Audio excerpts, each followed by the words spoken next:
Hello, my name is Elena, and today we will be reading Corduroy by Don Freeman. Corduroy by Don Freeman.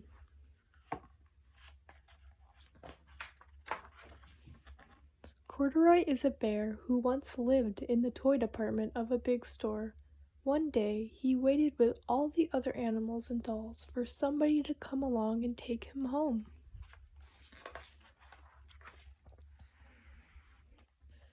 The store was always filled with shoppers buying all sorts of things, but no one ever seemed to want a bear in green overalls. Then, one morning, a little girl stopped and looked straight into Corduroy's bright eyes. "Oh, Mommy," she said, "look, there's a bear I've always wanted." "Not today, dear," her mother sighed. "I spent too much money already. Besides, he doesn't look new. He's lost the button to one of his shoulder straps."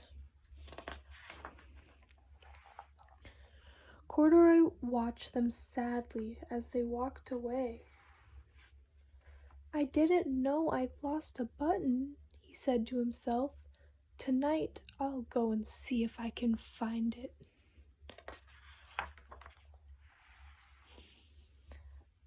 Late that evening, when all the shoppers had gone and the doors were shut and locked, Corduroy climbed carefully down from his shelf and began searching everywhere on the floor for his lost button. Suddenly, he felt the floor moving under him. Quite by accident, he had stepped onto an escalator, and up he went. Could this be a mountain, he wondered? "I think I've always wanted to climb a mountain."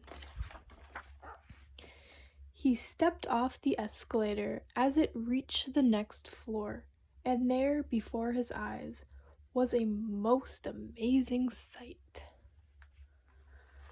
Tables and chairs and lamps and sofas, and rows of beds. "This must be a palace," Corduroy gasped. "I guess I've always wanted to live in a palace." He wandered around admiring the furniture. "This must be a bed," he said. "I've always wanted to sleep in a bed."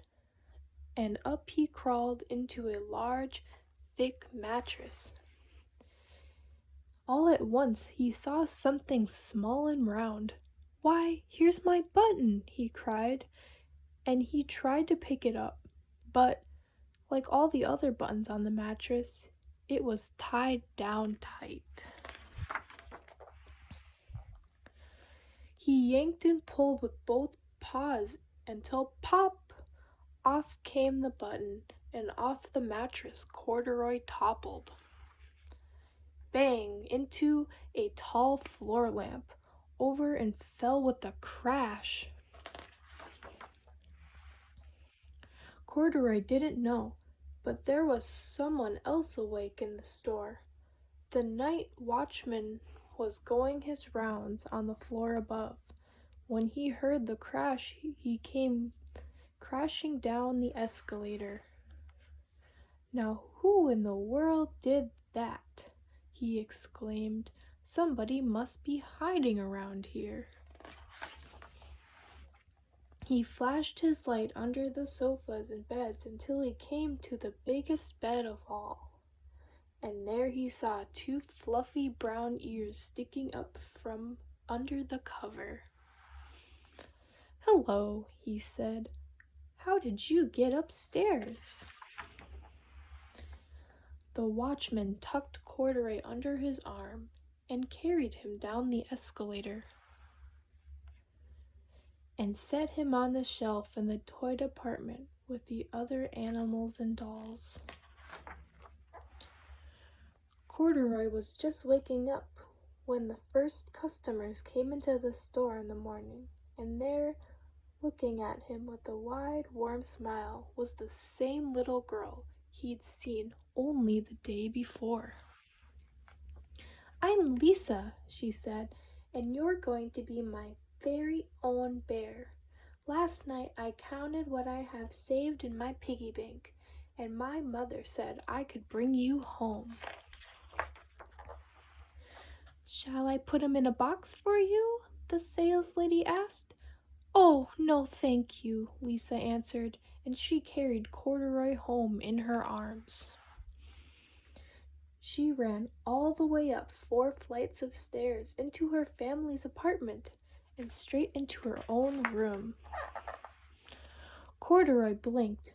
There was a chair and a chest of drawers, and alongside a girl-sized bed stood a little bed just the right size for him.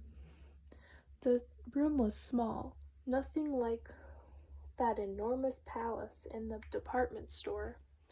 "This must be home," he said. "I know I've always wanted a home."